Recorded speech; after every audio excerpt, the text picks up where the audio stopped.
And obviously this depends on what type of crime is committed against you. To forgive is something you're being encouraged to do. But to forget is not simple. And it's not an Islamic teaching to forgive and forget, especially when the crime is terrible. Because Allah tells you, forgive, but remember it so that you're not bitten from the same point twice. Amazing. Remember this. So my brothers and sisters, Allah is telling you to forgive and let go. Embrace.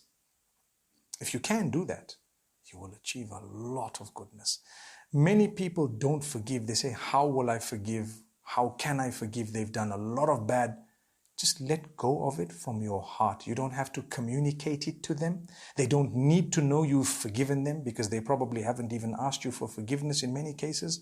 But you can just let go of it from your heart. And you can say, oh Allah, I make you bear witness that I've forgiven this person. I don't want to have much to do with them. I don't really want to associate with them because I don't wish to be bitten twice. So I may not be able to embrace them, but I will at least forgive. That's a very powerful message.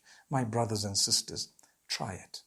No matter what they've done to you, try to forgive.